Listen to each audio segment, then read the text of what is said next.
Hello दोस्तों, स्वागत है आपका आपके अपने YouTube channel Solapur exotic birds में। तो आज हम इस वीडियो में बात करने वाले हैं अभी इंडिया में फ़िलहाल बर्ड्स का बिज़नेस करना प्रॉफिटेबल है या नहीं है, और नए ब्रीडर लोगों को इस फील्ड में अगर आना है तो उसको कौन सी बातों का ध्यान रखना होगा। तो आज हम इस वीडियो में उन पूरी चीज़ों के बारे में बात करने वाले हैं। तो चलिए बिना देरी किए हुए इस वीडियो को शुरू करते हैं।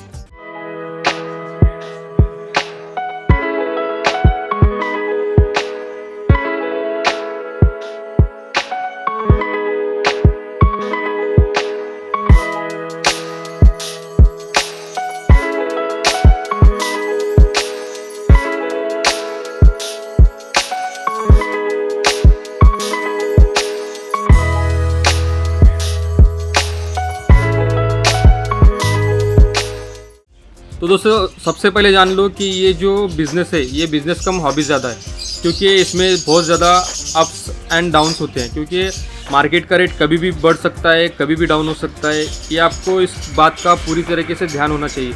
बहुत सारे लोग क्या करते हैं, इन्वेस्टमेंट करेंगे और सिर्फ प्रॉफिट के बारे में सोचेंगे, लेकिन उनको ये नहीं समझ आता है कि ये जिंदा आइटम है, यानी कि बर्ड्स है जिसमें जान होती है। ये कभी भी एक्सपायर हो सकते हैं। अगर आपके हाथ से थोड़ी भी गलती हो गई, खाने में ऊपर नीचे हो गया, या फिर बीमार पड़ने के बाद अगर आपने इस पर ध्यान नहीं दिया तो ये कभी भी एनी टाइम एक्सपायर कर सकता है। तो इस बात का आपको पूरा नॉलेज होना चाहिए। जब भी आपको बर्ड ब्रीडिंग सेटअप अगर डालना है तो उसमें आपको बर्ड्स के बीमारियों के बारे में, उसके फूड के बारे में और उसके जो भी मेडिसिन है उसके बारे में पूरा प्रॉपर नॉलेज होना ज़रूरी है। अभी प्रॉपर केयर में बर्ड को क्या लगता है, सही एनवायरनमेंट, सही फूड, सही देखभाल विदाउट एनी डिस्टर्बेंस, और उसका जो रूम का टेम्परेचर है, यानी कि जो भी आपका केज का टेम्परेचर है उसको आपको मेंटेन रखना होगा। हर एक सीज़न के हिसाब से आपको उसको मेंटेन रखना होगा। ऐसा नहीं चलेगा कि आपने गर्मी में बहुत ज़्यादा ठंडा कर दिया या फिर ठंडी में बहुत ज़्यादा गर्म कर दिया, ये भी आपको नहीं करना है। लेकिन आपको एक कांस्टेंट टेम्परेचर पे उसे सेट करके रखना होगा, जो कि बर्ड्स के लिए कांस्टेंट टेम्परेचर होता है 37 डिग्री सेल्सियस। 37 डिग्री सेल्सियस पर आपका बर्ड इजीली रह भी लेगा, ब्रीड भी अच्छे तरीके से कर लेगा। डेड इन शेल का इशू बहुत कम आएगा, डेड इन शेल का इशू ना के बराबर आएगा। हाँ, लेकिन अगर आपने ह्यूमिडिटी भी मेंटेन कर ली तो आपके पास डेड इन शेल होगा ही नहीं, जब तक आपके पेड़ में कुछ ना कुछ प्रॉब्लम आ जाता है। नेचुरल चीज़ों की वजह से आपके पास डेड इन शेल होगा नहीं। आपको बर्ड्स के अंदर जो भी वायरस आते हैं, जो भी बीमारी लगती है, उसके बारे में पूरी मालूमात लेनी होगी। अभी जैसे कि बर्ड्स के अंदर में जैसे सर्दी, बुखार, खांसी यानी कि ज़ुकाम वगैरह हो जाता है, वैसे ही सेम बर्ड्स को हो जाता है।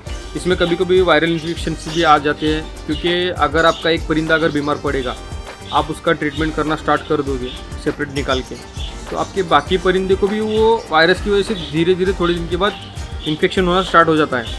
तो आपको उस बात का ध्यान रखना है, जब भी आपका परिंदा बीमार पड़ता है, अगर आपके पास पॉसिबल हो तो पूरे बर्ड्स का ट्रीटमेंट आपको एक साथ ही करना है। लेकिन अगर ये वायरल इन्फेक्शन नहीं है, सिर्फ एक ही बर्ड का प्रॉब्लम है, एक ही बर्ड का इशू है, तब आप उसे सिंगल बर्ड को सेपरेट करके उसमें मेडिसिन वगैरह प्रोवाइड कर सकते हैं। लेकिन अगर आपके पूरे कॉलोनी में या फिर जो भी आपने केस सिस्टम बनाया है, जहाँ पे भी आपने बर्ड्स रखे हैं, वहाँ पे अगर सबको वायरल इन्फेक्शन हो गया है तो आपको वायरल इन्फेक्शन के हिसाब से ही ट्रीटमेंट करना होगा। बहुत से लोग क्या करते हैं, वायरल इन्फेक्शन के ट्रीटमेंट में सिंगल बर्ड को जैसा ट्रीटमेंट किया जाता है वैसे ट्रीटमेंट करते हैं, यानी कि बहुत हार्ड मेडिसिन यूज़ करेंगे या फिर मेडिसिन डायरेक्टली बर्ड्स के जो माउथ के अंदर डालना चालू कर देंगे, सिंगल बर्ड पकड़ के। इसमें दो इशू है, आपका मेडिसिन हार्ड होता है तो आपके बर्ड पे डायरेक्ट इफेक्ट बहुत ज़्यादा बैड इफेक्ट कर सकता है। और दूसरी बात है, आप बार बार बर्ड्स को पकड़ते रहेंगे, बर्ड्स बार बार भागते रहेंगे, और अगर उनका ब्रीडिंग का सीज़न चालू होगा तो वहाँ पे आपको ब्रीडिंग में प्रॉब्लम आ सकता है। लेकिन अगर आपके पूरे कॉलोनी में बर्ड्स अगर बीमार पड़ते हैं, आप एक माइल्ड सा एंटीबायोटिक वगैरह लेकर अपना जो फीडिंग का बाउल होता है, यानी कि वाटर फीडिंग का बाउल हो या फिर सॉफ्ट फूड का बाउल हो, बाउल के अंदर अगर मेडिसिन डाल दोगे और पूरे कॉलोनी के लिए अगर प्रोवाइड कर दोगे तो इसमें इजीली सभी बर्ड्स को समान मात्रा में मेडिसिन मिल जाएगा और आपके बर्ड्स हेल्दी भी रहेंगे, क्योंकि उसको ज़्यादातर डिस्टर्बेंस नहीं होगा। क्योंकि आप उससे पर्सनली सिंगल पीस पकड़ के तो मेडिसिन नहीं पिलाओगे, इसलिए आपका बर्ड ज़्यादा हेल्दी रहने का चांस है। नेक्स्ट पॉइंट है, आपको जब भी बर्ड्स ब्रीडिंग सेटअप अगर डालना है तो आपको वेदर का प्रॉपर नॉलेज होना ज़रूरी है। अभी वेदर का नॉलेज प्रॉपर मतलब क्या, आपको इतना तो समझ आना चाहिए कि कौन से सीज़न में कितना टेम्परेचर जाता है आपके एरिया में। यानी कि समझो अभी गर्मी के दिनों में सोलापुर जैसे सिटी में 42-43 डिग्री सेल्सियस तक भी इजीली जाता है टेम्परेचर। तो उस टेम्परेचर में आपका बर्ड सर्वाइव कैसे करेगा, आपको इस बात का भी ध्यान रखना है। आपको उसके लिए जो भी सिस्टम प्रोवाइड करना है वो गर्मी आने से पहले ही करना है। बहुत सारे लोग क्या करते हैं, गर्मी का वेट करते हैं, गर्मी आने के बाद सिस्टम लगाएंगे, और इस चक्कर में क्या होता है, समझो अगर आपको कूलर ख़रीदना है और गर्मी की सीज़न में अगर आप कूलर ख़रीदने के लिए जाओगे तो आपको बहुत ज़्यादा कॉस्टली पड़ेगा।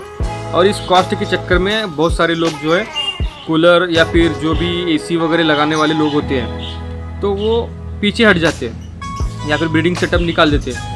इससे प्रॉब्लम आपको ही होगा। तो आपको हर मौसम के लिए पहले से ही प्रिपेयर रहना होगा। अभी नेक्स्ट एग्जांपल है, समझो भी रेनी सीज़न है। रेनी सीज़न में आपके बर्ड के लिए क्या क्या लगेगा, आपको हीट पैड प्रोवाइड करने होंगे या फिर हीटिंग बल्ब प्रोवाइड करना होगा, या फिर शेल्टर के लिए अच्छे से उसे प्रॉपर पैक करना होगा जहाँ से बारिश का पानी अंदर ना आए या फिर ठंडी हवाएँ अंदर ना आए। तो आपको उसका इंतज़ाम करना होगा।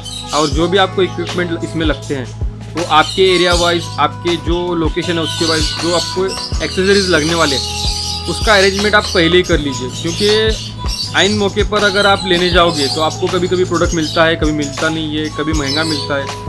तो ये प्रॉब्लम अगर आता है तो आप इसमें प्रॉफिट कम लॉस ज़्यादा करोगे। तो आपको उसको पहले से ही प्रिपेयर रहना होगा।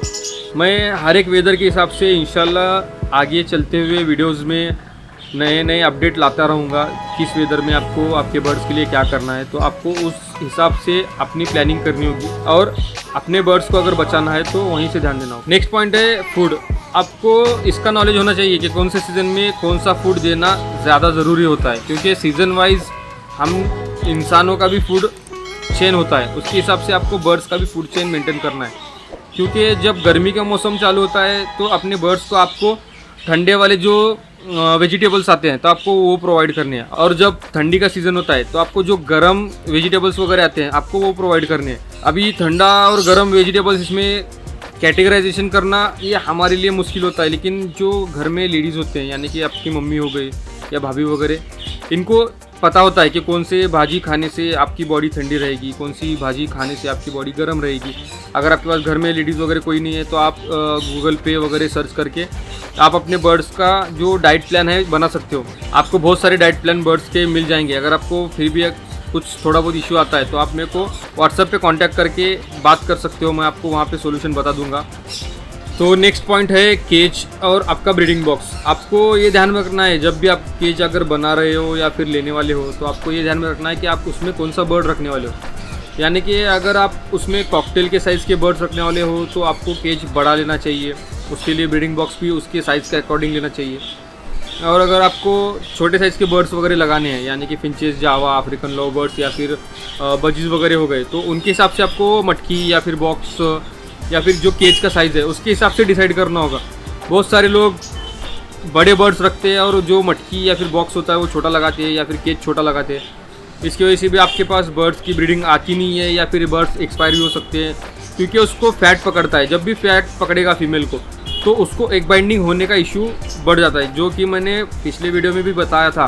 तो आपको बर्ड्स को जब भी ब्रीडिंग पे लगाना है तो आपको उसके हिसाब से ही ब्रीडिंग बॉक्स और केज सिलेक्ट करना होगा।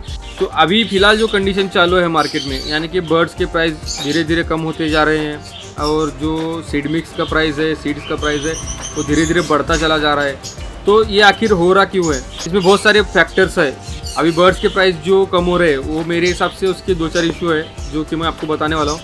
फर्स्ट इशू है ये जो घरगुती ब्रीडर है, यानी कि जो घर पे शौक के हिसाब से ब्रीड करते हैं, और जब बर्ड्स ज़्यादा हो जाते हैं, जिसको म्यूटेशन का नॉलेज नहीं है या फिर नॉलेज होता है तो म्यूटेशन का काम नहीं करता है, सिर्फ उसके एक हॉबी के हिसाब से बर्ड्स जो रखता है बंदा, वो अपने पास ज़्यादा बर्ड होने के बाद क्या करेगा, अपने फ्रेंड को कम रेट में देगा या फिर फ्री में भी दे सकता है। तो वो फ्रेंड जो है वो आगे चल के शॉपकीपर से या फिर दूसरे ब्रीडर से वही प्राइस पे बर्ड्स लेने की कोशिश करेगा, जिससे कि ये बार बार होने की वजह से जो शॉपकीपर है या फिर अदर ब्रीडर्स है उनके माइंड में ये चलने लगेगा कि दूसरे ब्रीडर्स जो है वो कम रेट में बर्ड्स अपने सेल कर रहे हैं। तो इस वजह से वो खुद भी बर्ड्स का प्राइस जो है कम करके सेल करना स्टार्ट कर देगा, क्योंकि ऑप्शन ही नहीं है ना। जो बर्ड का ब्रीडिंग करने वाला बंदा है जिसका उस पर घर चलता है तो उसे कुछ भी करके उसको अपना माल सेल करना होगा, क्योंकि अगर वो अपना माल सेल नहीं करेगा तो उसको घर चलाना उसका मुश्किल हो जाएगा, क्योंकि उसके घर का खर्चा, बच्चों की स्कूल की फीस, यानी कि पूरा जो ऑल ओवर घर का खर्चा जो है ये बर्ड्स ब्रीडिंग पे चलता है। तो इन लोगों को परेशानी होती है जो घर में हॉबिस्ट जो रखते हैं, उनके कम रेट से सेल करने की वजह से जो प्रोफेशनल ब्रीडर्स है उनको ये परेशानी होती है। और बहुत सारे प्रोफेशनल ब्रीडर्स भी ये गलती करते हैं या फिर जानबूझ के करते हैं, ये मार्केट गिराने के लिए जानबूझ के अपने बर्ड्स सस्ते में निकालेंगे, या फिर कुछ वायरस वगैरह आता है, बर्ड्स अचानक से मरना स्टार्ट हो जाते हैं, कुछ भी इशू आता है, तो ये सस्ते में अपने बर्ड्स पूरे कटा के अपना मार्जिन सेव करने की कोशिश करते हैं। तो इसकी वजह से भी बर्ड्स के जो प्राइजेस है वो धीरे धीरे कम होने लगते हैं। अभी फ़िलहाल की जो कंडीशन है, अभी आज के रेट में बर्ड्स का जो रेट ड्रॉप हुआ है, इसमें भी यही फैक्टर काम में है। कुछ लोग हैं, मैं उनका किसी का भी नाम नहीं लूँगा, कुछ लोग हैं जो मार्केट का रेट तोड़ के सेल करने की कोशिश किए, आज उनका नाम दिखता भी नहीं है कहीं पे, ना वो खुद दिखाई देते हैं। तो ये जो बरसाती मेंढक होते हैं ना, तो इनसे हमें बच के रहना है। ये बरसाती मेंढक खुद तो पूरा गेम ख़राब करेंगे और खुद बाद में गायब हो जाएंगे। जो 2 या 4 दिन या ज़्यादा से ज़्यादा 6 महीने तक मार्केट में टिकता है बंदा, और बाद में अचानक से गायब हो जाता है। तो इन जैसे ब्रीडरों की वजह से जो प्रोफेशनल ब्रीडर है, जो प्रोफेशनल वर्किंग करने वाले बंदे हैं, जिसका इस पे घर चलता है, जिसकी पूरी लाइफ इसके लिए डेडिकेटेड है, उनको प्रॉब्लम आता है। मैंने बहुत सारे लोग देखे हैं जो प्रोफेशनली बर्ड्स ब्रीडिंग के बिजनेस में काम करते हैं और उनका धंधा ही वही है, उनका जो जॉब है वही है, उनकी जो इनकम जनरेट होती है इसी से जनरेट होती है। लेकिन ये जो बरसाती मेंढक आ चुके हैं मार्केट में, इनकी वजह से इन पे भी, इनकी कमाई पे भी बहुत ज़्यादा इम्पैक्ट पड़ चुका है। मैंने बहुत सारे ब्रीडर्स देखे हैं और बीच में तो कुछ ब्रीडर्स से मुझे ये भी सुनने में आया कि किसी भाई का जो एवेरी है वो पूरी जल के राख हो चुकी है, कुछ शॉर्ट सर्किट का इशू था शायद। तो ऐसे भी इंसिडेंट होते हैं मार्केट में, कभी भी कुछ भी हो सकता है। तो आपको जब भी बर्ड्स का ब्रीडर अगर बनना है, प्रोफेशनल ब्रीडर अगर बनना है, तो आपको इन सभी बातों का ध्यान रखना होगा। आपको अगर बरसाती मेंढक बनना है तो आप अपने तरीके से गेम खेल सकते हो, लेकिन अगर आपको लॉन्ग टर्म में इसमें प्रॉफिट बनाना है, लॉन्ग टर्म में इसके अंदर टिकना है, बहुत अपना नाम वगैरह करना है, तो आपको प्रोफेशनली जो भी इसके रूल्स है उसको फॉलो करके चलना होगा।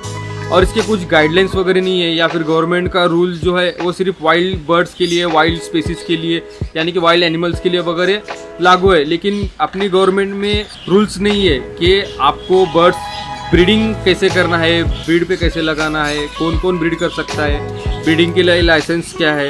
ये कुछ रूल्स एंड रेगुलेशंस फ़िलहाल तो नहीं है जब मैं वीडियो बना रहा हूँ। अगर शायद होंगे तो भी बहुत सारे लोगों को ये पता नहीं होंगे। रूल्स रेगुलेशंस है, लेकिन वो जो है डॉग, कैट और जो ईटेबल एनिमल्स है उस पर बहुत सारे रूल्स एंड रेगुलेशंस है। जो एग्जॉटिक बर्ड्स है उस पर भी रूल्स एंड रेगुलेशंस है, यानी कि आपको अगर उसको ब्रीडिंग करवाना होगा तो आपको उसको प्रॉपरली उतना केज प्रोवाइड करना है, उतना बॉक्स प्रोवाइड करना है। ये गवर्नमेंट के रूल्स है, लेकिन इसके अंदर रेगुलेशंस नहीं है। यानी कि अगर आपने ब्रीडिंग सेटअप स्टार्ट किया है तो कोई आपको गवर्नमेंट अधिकारी आके नहीं पूछेगा कि आपने स्टार्ट क्यों किया है, आपके पास लाइसेंस है या नहीं है। पेट शॉप वाले के लिए लाइसेंस है, लेकिन ब्रीडिंग के लिए अभी तक फ़िलहाल लाइसेंस वगैरह नहीं है। तो इसकी वजह से ये बरसाती मेंढक आते रहेंगे और अपना धंधा ख़राब करते रहेंगे। तो अगर आपको इससे डील करना आती है और अगर आप पेशेंस रख के धंधा कर सकते हो, तो भी आप बर्ड्स ब्रीडिंग सेटअप बिजनेस में कदम रखिए। अगर आपसे ये नहीं होता है, आपको डेली पेमेंट चाहिए, तो प्लीज़ आप इस बिज़नेस में ना आए। ये बिज़नेस जो है आपको कमा के भी देगा, और अगर आप इम्पेशेंस रहे, यानी कि अगर आपने गड़बड़ करके कुछ ऊपर नीचे कर दिया, तो ये पूरा आपका एक साथ छीन भी लेगा। तो उम्मीद है दोस्तों आपको वीडियो अच्छा लगा होगा, आपने कुछ थोड़ा बहुत नॉलेज इससे लिया होगा। तो चलिए फिर मिलते हैं किसी नए वीडियो में नए टॉपिक के साथ। तब तक के लिए अल्लाह हाफिज़।